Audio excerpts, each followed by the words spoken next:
The last day I saw Grandpa Sylvia alive, the weather was cold, gloomy, and matched my mood. As much as I'd idolized the old man when I was a kid, I hadn't visited him in years. The mandatory counseling sessions I'd undergone in prison made me question a lot of what my grandfather had done for me back then. Were all those expensive gifts open-handed generosity or enticement? Had Grandpa Sylvia trusted me with secrets or used them to manipulate me? Maybe that was why I'd avoided my grandfather for so long. Maybe I was afraid to learn the truth. As it turned out, on that dreary winter evening, I learned a truth that I won't share until I'm on my own deathbed, if I make it that far. A truth I wish I could forget. Like most kids, I took people at face value. I didn't look for the shadow behind. But also like most kids, I had a better and faster understanding of power relationships than the average adult. And when Grandpa Sylvia walked into a room, it was obvious who had the power. The adults who I considered mean or unfair because they scolded and corrected me kept their traps shut if Grandpa Sylvia was around. All their confidence and righteous anger about the windows I'd broken or the schoolwork I'd cheated on just shriveled up and blew away when my grandfather stood beside me. The fear in their eyes was sweeter than stolen candy. I didn't ask how my grandfather somehow always got me out of trouble, or how he paid for all those expensive gifts. I only cared about what I had in front of me, and those facts were clear.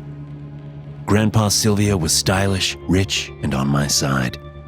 It was those other adults, with their boring chores, annoying rules, and drab way of living, who were the bad guys. My parents wore supermarket khakis, were too broke for restaurants, and made me go to bed at 9 p.m. sharp. My grandfather, on the other hand, showed me pictures of the town in Sicily where his suits were made. He gave $100 tips to the Italian restaurant's delivery boy and let me stay up late to watch ultra-violent movies with him. He even gave me a sip of his whiskey and laughed when I pretended to like it. Grandpa Sylvia always reminded me that our fun could only go on as long as I kept his secrets. And for a middle-aged guy with a fancy car and a nice smile, Grandpa Sylvia sure had a lot of secrets. It was hard to forget those sleek black cars, the tough faces, and tougher conversations of my grandfather's friends, Tommy Monk Espero, Anthony Shades Marino, and Ray Tooths Papalado. On the nights after I came home from spending the weekend at my grandfather's, I mentally rehearsed the things I hadn't seen and heard. I never saw Mr. Tooths smash that man's head through a jewelry case. I never saw Mr. Shades take that envelope from the man in the purple car. What gunshots? I never heard any gunshots. As I grew up, I began to think, or maybe hope, that Grandpa Sylvia was exposing me to the gritty source of his income on purpose, training me to take over someday. God knows that my father wasn't up to the task. He'd chosen a boring, broke, square life, even though he'd had the whole world right at his fingertips, just waiting for him to reach out and take it. I'd lay awake watching the streetlight shadows, telling myself I wouldn't be like him. I would be strong. On my drive to the hospice facility, after receiving the call from Grandpa Sylvia's nurse, I thought about that promise and how it had all gone wrong. Had my jailhouse psychologist been right? Was it possible that things hadn't been quite how I remembered? Maybe it was just the nasty weather, but the medical building felt empty apart from me, a coffee-fueled nurse, the beeps of machines, and the ragged breaths of the dying. The man who shared my grandfather's room had died less than an hour before, leaving him by himself in a dark corner at the end of an antiseptically clean green hallway. The darkness was at Grandpa Sylvia's request. It wasn't that he didn't like the light, the nurse informed me. It was that he didn't like the shadows. Good, my grandfather wheezed when I walked into the room. You beat them here. We haven't got much time. He coughed and spat into a handkerchief. They are coming? I winced and put the flowers I'd brought on the plastic food tray. The old gangster looked like a withered wax candle, yellowed, melted down, and thin. I regretted visiting. I didn't want to remember him like this, raving like a lunatic in a dark little room that smelled like a bedpan. Grandpa Sylvia's skeletal hand shot out and grabbed my wrist. His dark eyes searched mine, and I knew that look. He was trying to figure out what I knew. They are coming? Grandpa Sylvia repeated. There's not much time. Who are they, Grandpa? I indulged him. I wasn't at the hospital the night you were born, boy. Want to know where I was? Grandpa Sylvia didn't wait for an answer. Monk, Shades, Tooths, and I were walking up this professor's driveway, ready to blow his little world apart. See, his wife had tried to start a little bakery. It flopped. She owed us money and wouldn't pay. Thought the police would protect her. Grandpa Sylvia snorted. It was a cute house, a Tudor with a rose garden and an antique door. I almost felt bad when Tooths kicked it in. I stuck my head into the hallway to check for eavesdroppers. The nurse, half a ward away, continued to sip her bottomless cup of coffee. I quietly closed the door. Shades tried the lights. No dice. The power was out. There was this smell, like a nasty, rotten, burnt smell. I figured they'd skipped town, till I saw the candlelight beneath the library door. I just started walking toward it when Monk screamed, "Someone's here! Someone's here!" He wasn't kidding either. Something had just run crazy fast through the professor's living room.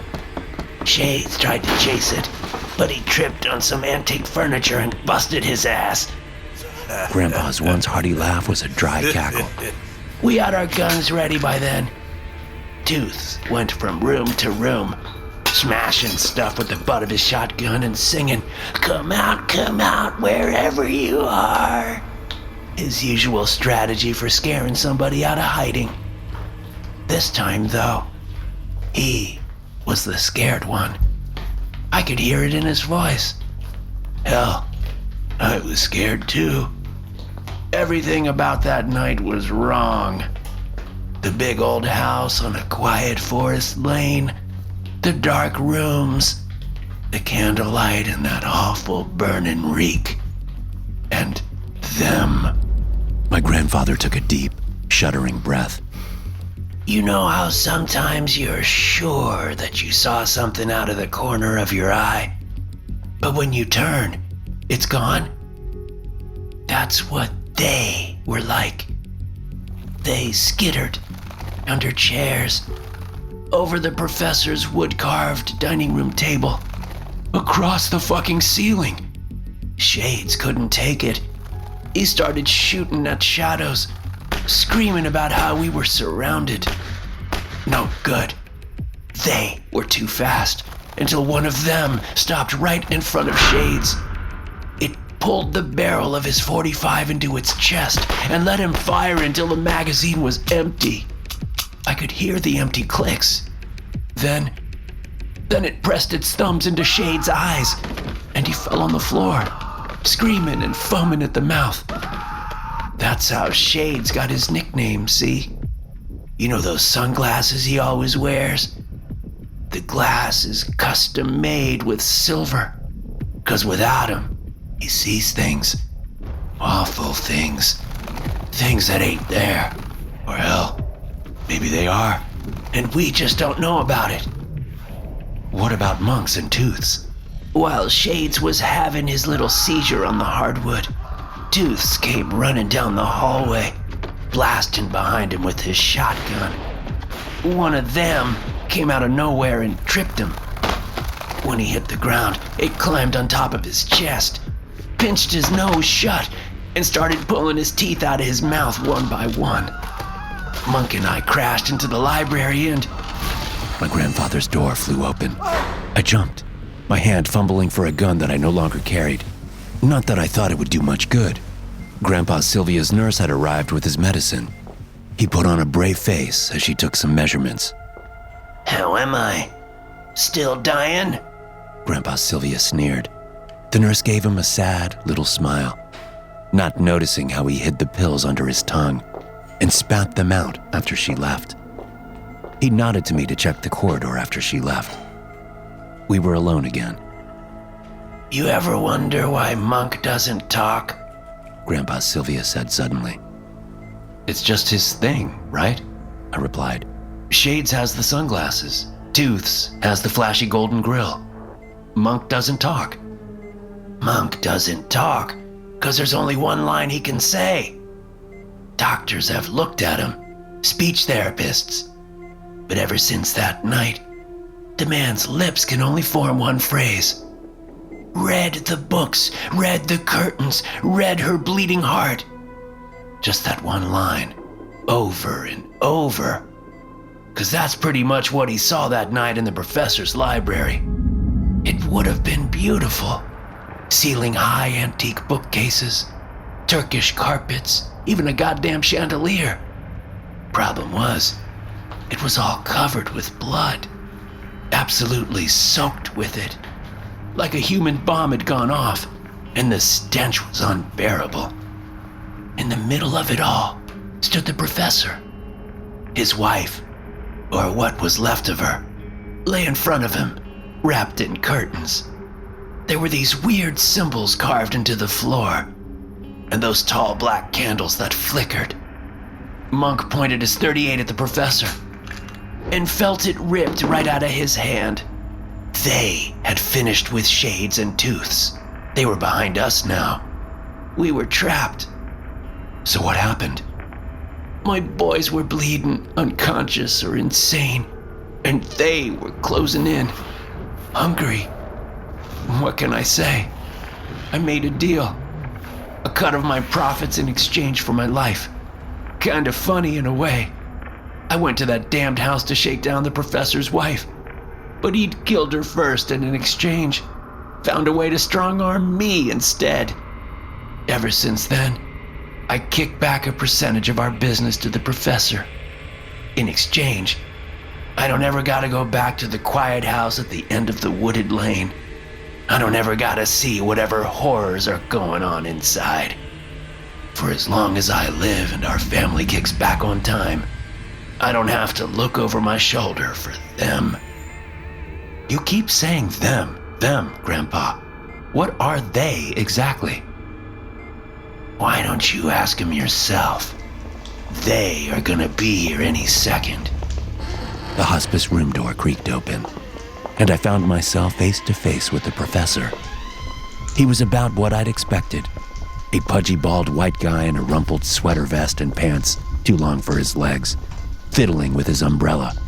I wouldn't even have to hit very hard to break his jaw, but they were standing right behind him. Tall bodyguards in trench coats and old-fashioned hats, backlit by the fluorescent hallway lights. That's what they looked like at first. But when the door closed, the room filled with the reek of sulfur and scorched flesh. What had looked like high-shouldered, ankle-length coats now appeared more like featherless wings. What had looked like hats now seemed more like twisted horns and mangy, singed black hair. Were their faces hidden in shadow or just burnt off? They moved too fast to see. Suddenly, there was one on either side of me, pressing me down into the hospital chair. I tried not to look at their hands, which were so long that they reached from my shoulders to my stomach. Up close, I would have sworn I could hear the rustling of their leathery wings. Antonio Sylvia. The professor leaned on his umbrella and smiled at my grandfather, who was empty, sallow, and hooked to beeping machines. You don't quite look like the man who destroyed my wife's business, ruined my family, and tried your best to kill me all those years ago. You look about the same. My grandfather spat. My research has yielded some wonderful results, the professor admitted, taking a seat across from me. Based on my grandfather's tale, the ordinary bald man in front of me should have been almost 90, but he didn't look a day over 60. Unnatural results, you mean? Come now, Antonio. Let's not fight in front of the boy, your protege. That's why you called him here, isn't it? To take over your debt. My research, unfortunately, is incredibly expensive. The professor was addressing me now. It took all of your grandfather's rackets working overtime to finance my needs. I do hope that you are up to the challenge. He handed me a paper with an impossible figure. We really did make that kind of money.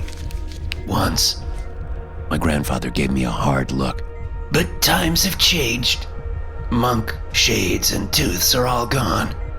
And the chumps I got working for me now don't have a tenth of their heart. You'll have your work cut out for you. But this is what I raised you for. You're the son I should have had. You'll find a way.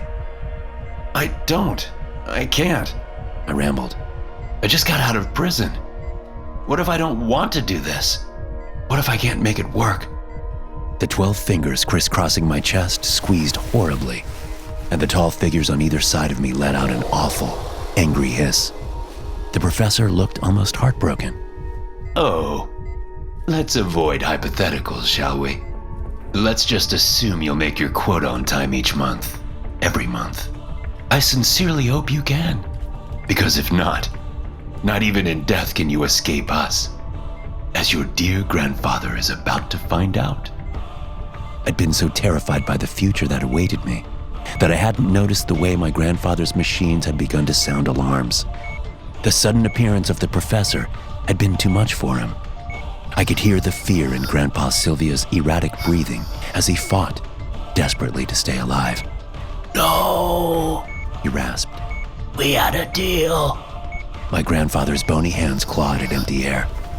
Our deal, if you recall, was that we would never harm you for as long as you lived. The professor corrected him. There was no clause about what happens after death. I squirmed helplessly in my chair as my grandfather flatlined. They hissed with glee. For a brief moment, something silvery and spectral that almost looked like Grandpa Sylvia floated above the deathbed beside me. Then came the rush of black wings as one of them flew at it, dragging what was left of my grandfather into a burning, stinking, screaming eternity of darkness. I watched one of them fly through a wall, and Grandpa Sylvia was dead. The professor had watched him go with a thin smile, the smile of a man getting revenge for a small offense that had long since lost its importance. He stood, tapped his umbrella, clapped his hands together, and turned to go. As they held open the door for him, he turned back to me. You know, my wife thought that I was insane for thinking I could find a solution to Antonio Sylvia's threats in ancient books and forgotten rituals. For her, suicide was the only way out. Fortunately, I found her before the pills took full effect. The ritual requires a living sacrifice, you see, and she didn't have much time. If it wasn't for that, I don't think I would have had the guts to do it. I suppose I should be thanking your grandfather, but you have no idea how much I'll enjoy listening to his screams forever. It was too much. With an angry grunt, I sprung to my feet, rushing them with a fist pulled back. Then one of them shoved its face directly toward mine. The shadowy illusion that made them look at least somewhat human fell away completely. I screamed and screamed and screamed. That was how the nurse found me, in the chair beside my grandfather's corpse, staring at the scrap of paper in my shuddering hands. The contract that forever bound my family to the professor and to them. A reminder that my grandfather's deal was eternal. Thanks for listening. If you enjoy these stories, be sure to subscribe to the podcast and check out some more of my episodes here.